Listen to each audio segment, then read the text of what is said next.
पाकिस्तानी सियासत के अंदर जो कुछ आपको नज़र आ रहा है, इसके 100% बरक्स चीज़ें कैसे हो रही हैं। जरदारी और नवाज शरीफ साहब को इस्टेब्लिशमेंट से क्या बड़ा ख़तरा है, निगरान सेटअप कैसा होगा, हुकूमत को न्याजी फोबिया कैसे हो गया, जबकि आसिफ जरदारी और नवाज शरीफ एक दूसरे के साथ क्यों रहना चाहते हैं। क्या ये मजबूरी है या ये सियासत है। और ख़ासकर दुबई के अंदर ये जितनी मीटिंग्स हुई हैं, ये इस्टेब्लिशमेंट को जरदारी और नवाज शरीफ से ख़तरा है और नवाज शरीफ और जरदारी साहब को इस्टेब्लिशमेंट से ख़तरा कैसे है। आज की इस गोरखधंधा में आपको पाकिस्तानी सियासत के अंदर इस वक्त क्या चल रहा है उसके ऊपर तफसील से बताएंगे।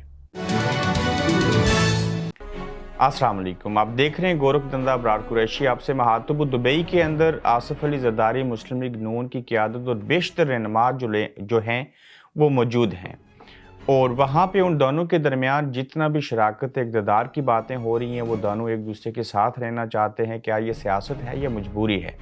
सबसे बड़ी चीज़ कि ये मजबूरी है और जो कुछ दुबई के अंदर हो रहा है इसमें इस्टेब्लिशमेंट की रजामंदी नहीं है। उसकी वजह कि आसिफ अली जरदारी और नवाज शरीफ साहब आपस में इसलिए इकट्ठे रहना चाहते हैं कि उनको पता है कि अगर हम दोनों अलहदा हुए, अगर सीट एडजस्टमेंट वाली जो बात हो रही है ये ना हुई, वफाकी सतह के ऊपर अगर हमने एक दूसरे को शराकत इक़्तिदार ना ठहराया, सिंध के साथ साथ बलोचिस्तान जो है वो पाकिस्तान पीपल्स पार्टी को ना दिया, पंजाब में पाकिस्तान मुस्लिम लीग नून को बरसरे इक़्तिदार ना आने दिया और इसी तरह से KPK से मौलाना फजल रहमान साहब को साथ ना मिलाया और MKM को भी साथ ना लेके चले, चुके इमरान तो माइनस हो चुके हैं। तो ऐसे अमल में, ऐसी सूरत हाल में एक नया गोरखधंधा जो बन रहा है जिसमें 45 MNA जो हैं वो एक ग्रुप बना के उनके हवाले कर दिए गए हैं, जिसका नाम है पार्टी का इस्तेकाम पाकिस्तान और जिसको लीड करते हैं जहांगीर खान तरीन और अलीम खान, जो कि खासो खास हैं पाकिस्तान इस्टेब्लिशमेंट के, यानी कि मिलिट्री इस्टेब्लिशमेंट के, बिलखसूस फ़ौज के। उन्हें ये लगता है कि हम एक साथ रहेंगे, सारी चीज़ें तय करेंगे, तो ऐसी सूरत हाल में इस्टेब्लिशमेंट जो है वो जहांगीर खान तरीन को आगे नहीं ला सकेगी और हम हुकूमत में आ जाएंगे। और ख़ासकर उनको ये भी लगता है कि अगर हम हुकूमत में आ भी गए तो ये अगर जहांगीर खान तरीन लोग जीत गए कि इनके MNA और MPA मिल के तो ये हमें ब्लैकमेल करेंगे और इस्टेब्लिशमेंट की ही ये पार्टी है और इस्टेब्लिशमेंट हमें ब्लैकमेल करेगी। तो ये वजह है कि दुबई के अंदर इस वक्त नवाज शरीफ साहब और आसिफ अली जरदारी साहब जो हैं, ये बड़ी अहम खबर मैं आपको दे रहा हूँ, ये दोनों एंटी इस्टेब्लिशमेंट हो के इनके खिलाफ एक दूसरे के साथ आगे चलेंगे और इनकी ये मजबूरी है। इन मजबूरियों में ये बात भी है कि सबसे बड़ा जुमला सुन लीजिए कि आर्मी चीफ जो मौजूदा हैं बिलखसूस और बिलअमूम जो पाकिस्तानी इस्टेब्लिशमेंट और फ़ौज है, जिसमें ISI हो, जिसमें बाकी चीज़ें हों, उनके ऊपर नवाज शरीफ और आसिफ अली जरदारी सब किसी सूरत भरोसा नहीं करते। इसी तरह जो पीपल्स पार्टी और नून लीग आपस में इकट्ठे हैं, इनके ऊपर इस्टेब्लिशमेंट भरोसा नहीं करती। क्यों कि इस्टेब्लिशमेंट ने अपनी तीसरी पार्टी जो है वो लायदा तौर के ऊपर बनाना शुरू कर दी है।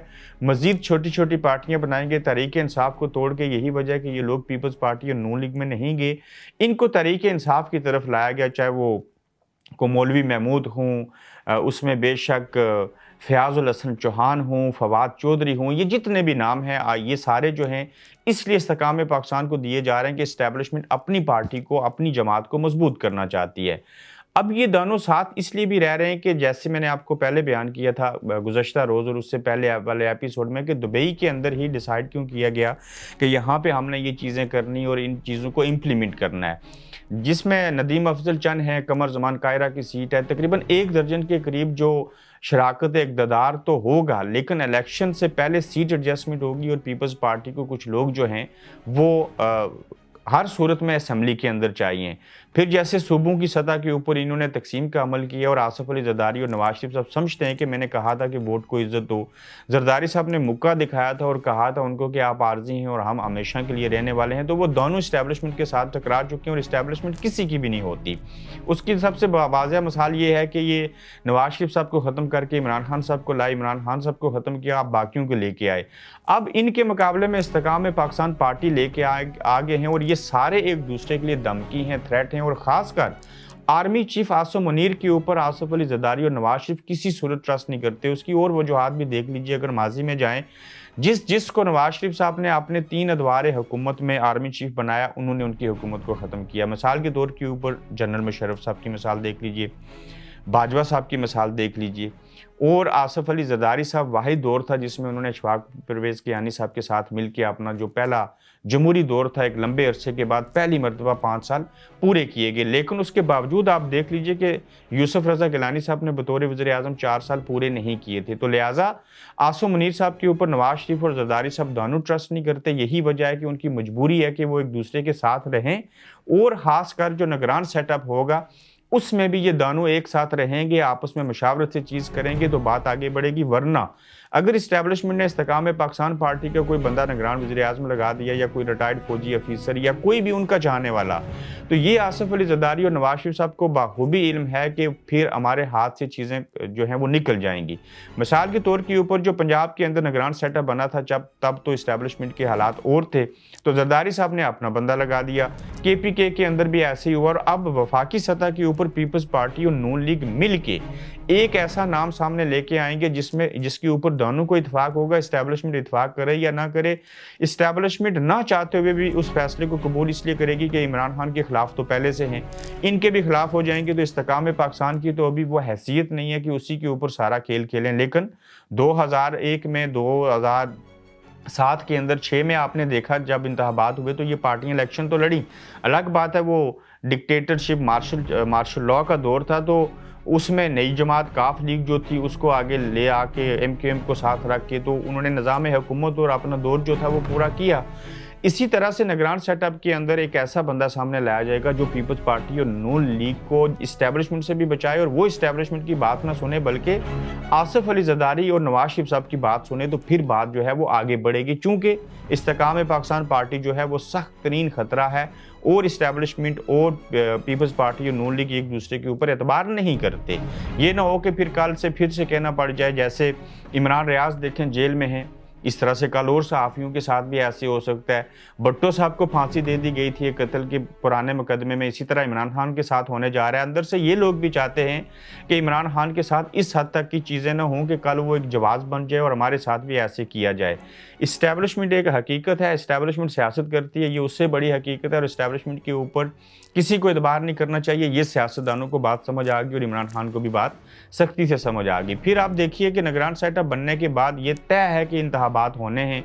अब ये भी कहा जा रहा है कि इंतखाबात जो हैं वो यकीनन इसी साल में जो अपना टाइम है उसके ऊपर ये 1-2 महीने ताहीर से हो जाएंगे, लेकिन अगस्त के अंदर जो है वो निगरान सेटअप बनाना पड़ेगा। तो निगरान सेटअप के अंदर देखते हैं कौन किसके साथ क्या छेड़खानी करेगा, या इनको अपनी मर्जी से निगरान सेटअप में वज़ीर-ए-आज़म बनाने देंगे, बाकी चीज़ें भी जो होंगी उनको करने दिया जाएगा। चूँकि हर इदारे के ऊपर, हर जगह के ऊपर छाप लगी है इस्टेब्लिशमेंट की, और न्याज़ी फोबिया कैसे हो चुका है ये बात भी बड़ी अहम है। और इससे अगला एपिसोड जो मैं करूँगा उसमें भी बेशुमार चीज़ों को सामने लेके आऊँगा, ईद से लेके सारे मामलात। पहले लतीफ़ खोसा के ऊपर जो हमला हुआ, उसकी FIR लतीफ़ खोसा अपनी मर्ज़ी से ना कटवा सके। एक ASI ने हमला होने के 1 घंटे के बाद जो है वो FIR जो थी वो काट दी और खुद मुद्दई बन गई। अब उसी हमले के अंदर अगर एक मुद्दई FIR नहीं कटवा सकता, ASI ने खुद जिम्मेदारी ली और बाद में वो प्रेस कॉन्फ्रेंस करके बता रहे हैं कि लतीफ़ खोसा के ऊपर जो न्याज़ी हैं एक पाकिस्तान तहरीक इंसाफ की, उन्होंने हमला किया है और उनको गिरफ्तार कर लिया गया। यानी कि पहले इमरान खान न्याज़ी फोबिया था, अब एक और न्याज़ी को पकड़ लिया, तो हुकूमत को और इस्टेब्लिशमेंट को एक तरह से न्याज़ी फोबिया हो चुका है कि इन्हीं को पकड़ना और सारी चीज़ें करनी है। कल लतीफ़ खोसा साहब ने प्रेस कॉन्फ्रेंस करके एतजाज़ एहसन के साथ अपनी रिहाइशगाह पे थे, यकीनन उन्होंने बता दिया कि मेरे ऊपर हमला जो है वो उस न्याज़ी ने नहीं करवाया जिसका नाम सामने लिया पुलिस ने, और मैं खुद कहता हूं कि वो इसका मुल्ज़म नहीं है। मैं जिस एरिया में रहता हूं वहां से कोई शख्स हमला करके नहीं जा सकता। मेरे बेटे ने CCTV फुटेज निकाली, उन्होंने कैसे रैकी की, उसके बाद सारी चीज़ें हुई। तो इससे बड़ा सबूत कोई हो नहीं सकता कि मैं खुद इनकार कर रहा हूं। मैंने खुद देखा कि मेरी FIR नहीं काटी गई, और आप ये खुद बयान दे रहे हैं कि फ़लाँ ने हमला करवाया, 10 लाख अमाउंट थी, मुल्ज़म जो है उसका बयान सामने आ चुका है। तो लतीफ़ खोसा कहते हैं कि इसको छोड़ दो, ये हमला आवर कौन थे, क्या थे, मेरी स्टेटमेंट लो, मैं उनके ऊपर FIR करवाता हूँ। तो फिर आप लोगों को और कौम को समझ आएगी कि क्यों हमला किया गया और क्या इरादे थे। तो ये न्याज़ी फोबिया कब तक रहेगा? इमरान खान के साथ ईद भी आज हो जाएगी, अगले 2 दिन 3 दिन ईद होती है, फिर देखते हैं कि किस तरह का क्रैकडाउन किया जाता है। लेकिन ताहाल लोग जो हैं वो आए रोज़ हर हफ्ते खान साहब को छोड़ के जा रहे हैं। खान साहब ने कैसे ईद मनाई, क्या क्या हालात का सामना करना पड़ रहा है, लतीफ़ खोसा और अल्तज़ाज़ एहसन आगे चल के क्या करेंगे, अली मोहम्मद खान से लेके सब लोगों के ऊपर अगले गोरखधंधा में तफसीली बात करेंगे। तमाम देखने और सुनने वालों को गोरखधंधा की टीम की तरफ से ईद की मुबारकबाद। आप देख रहे हैं गोरखधंधा अब्रार कुरैशी के साथ।